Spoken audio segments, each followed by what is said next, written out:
La peste, que acabaría repercutiendo en el odio a los judíos, a los que se señalaría como responsables de la misma, produjo a la par un incremento de los precios, siendo que en la plana de Vic el precio de la cuartera de trigo pasó de 5 a 15 sueldos en el periodo comprendido entre julio de 1348 y julio de 1349, mientras en las Cortes de Valladolid de 1351 se dijo que los jornaleros del campo demandan desaguisados, en manera que los dueños de las heredades no los pueden cumplir, en tanto que los menestereales ven las cosas de sus oficios a voluntad e por muchos mayores precios que valían.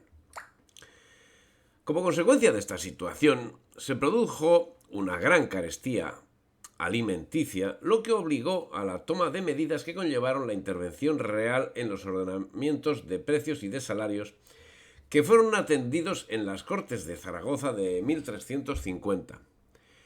Para Aragón, en las Cortes de Valladolid, en las Cortes de Valladolid de 1351 para Castilla. Y lo mismo ocurrió en el Reino de Portugal y los otros reinos hispánicos, obteniendo dispares resultados. La difusión de la peste en el terreno social tuvo una incidencia inmediata. La acusación lanzada contra los judíos, a quienes se achacaba el origen de la epidemia, aunque no se apoyaba en ninguna prueba concluyente, prendió rápidamente en la sensibilidad popular propicia a las iras antisemitas. De ahí que en el mes de mayo de 1348, apenas unos días más tarde de la aparición de la peste en la ciudad, el CAI, o aljama judaica de Barcelona, fue asaltado. La ola antisemita se extendió al resto de Cataluña, afectando a los CAIs de Cervera y Tàrrega, y en menor medida a los de Lérida y Gerona. En tierras de la Corona de Castilla, por el contrario, no hay noticias de furores antisemitas. No obstante, en 1354 se registró un ataque a la judería de Sevilla, pudiendo sospecharse que fuera consecuencia lejana del clima creado a raíz de la difusión de la peste negra. La furia antisemita se había extendido por toda Europa, de donde habían sido expulsados de la mayoría de sus reinos, y en España se produjeron muchas conversiones. Estas crisis frenaron la actividad económica y la presión excesiva de los señores impulsó la emigración de los agricultores a las ciudades, donde los manufactureros demandaron medidas protectoras de sus productos. Al mismo tiempo se produjo una gran crisis bancaria y una importante devaluación de la moneda. En medio de esta situación, en 1349 había fallecido Juana II de Navarra, y le sucedía en el trono Carlos II el Malo, que contaba 17 años de edad y que acabaría aliándose a Inglaterra en el conflicto de la Guerra de los 100 años. Vivió en Francia hasta 1361 defendiendo los derechos de Etienne Marcel al trono de Francia. Dentro de España apoyó alternativamente a Pedro el Cruel y a Enrique de Trastámara, interviniendo también entre Pedro IV de Aragón y Pedro I de Castilla, siendo que acabó enemistado con todos. En 1350 fallecía Alfonso XI de Castilla y lo sucedería Pedro I, conocido en la historia como el Cruel por unos y como el Justiciero por otros. Contaba 16 años de edad y debió enfrentarse a las distintas facciones que disputaban el poder, teniendo como privado a Alfonso de Alburquerque, que urdió no pocas actuaciones de Pedro.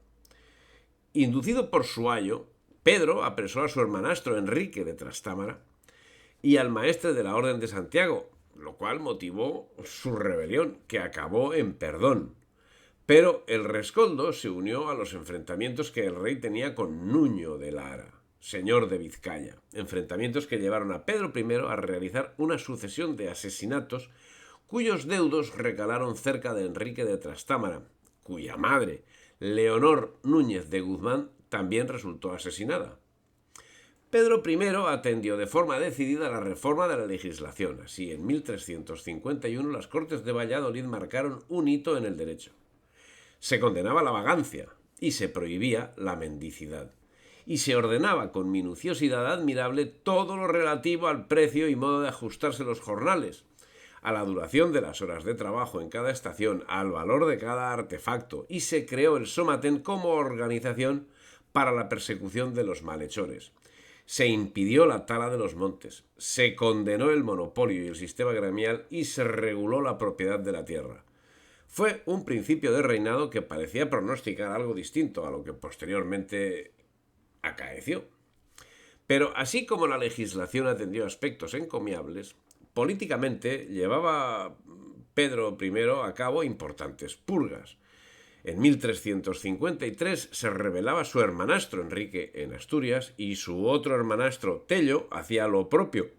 Ambos fueron vencidos. En Andalucía se sublevó a Alfonso Fernández Coronel, que fue ejecutado con los caballeros que le habían apoyado, así como fue destituida la villa de Aguilar, que les había dado cobijo. El 3 de junio del mismo año se casaba Pedro con Blanca de Borbón, que fue encarcelada 2 días después, lo cual ocasionó una rebelión en Toledo y una ruptura de relaciones con Francia, así como el abandono de nobles que le habían apoyado hasta el momento. Entre ellos, el principal, Alfonso de Alburquerque, se exilió en Portugal para ser posteriormente aliado de Enrique de Trastámara.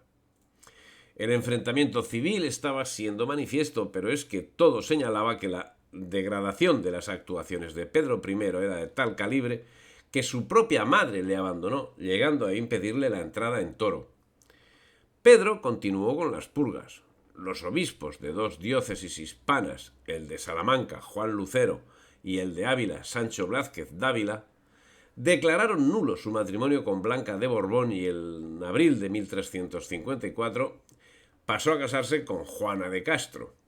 De nada sirvió la condena del Papa al rey y a los obispos, y por si eso fuera poco, animaba la sedición en Aragón apoyando las intenciones de Fernando al trono, mientras Pedro IV animaba las intenciones de Enrique de Trastámara en Castilla. Bien, entre tanto, en el Bósforo, la armada aragonesa aliada a la veneciana libraba contra la armada genovesa una de las batallas navales de mayor magnitud de la Edad Media. Fue un desastre para ambos bandos. Y ese mismo año se produjo en el Alguer, Cerdeña, un levantamiento que tuvo que ser reprimido por la misma flota aliada que se había batido con la flota genovesa. Y ese mismo año, 1354, fallecía Mohamed V, que era sucedido por Yusuf I, que inició el más esplendoroso reinado de toda la dinastía nazarí, y todo gracias a la manifiesta debilidad de los reinos cristianos y por la capacidad política de Mohamed V, que para asegurar la paz había establecido acuerdos con Castilla y con los benimerines. Pero una revuelta palaciega acabaría expulsándolo del trono el año 1359, a Yusuf I, claro. En ese periodo dio Pedro I de Castilla muestras de una tiranía que levantaba oposición cada día en más sectores sociales. En 1355, después de haber pactado paces con sus habitantes, hizo decapitar en Toledo a 2 caballeros y a 22 vecinos, todo como escarmiento por la resistencia que hacían a favor de Blanca de Borbón, la reina que desde el 5 de junio de 1353 había sido encarcelada.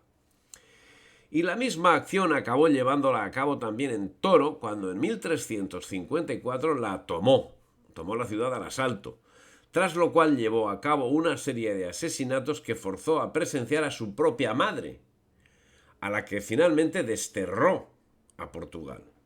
Tras esta matanza, muchos nobles huyeron a Aragón y huyeron a Francia. Otros muchos huyeron a Portugal, donde formaron una facción que acabaría desestabilizando el reino. Pero la desestabilización más importante de Portugal en esos momentos no estuvo motivada por Pedro I de Castilla, sino por Pedro I de Portugal, que, enamorado de Inés de Castro, hija de un importante noble, Pedro Fernández de Castro, y de su esposa, Aldonza Soares y Valladares, se negó a casarse con otra que no fuese Inés. Mala temporada la de los 2 Pedros I, de Castilla y de Portugal. Si te ha gustado el vídeo, dale me gusta, difunde y suscríbete al canal.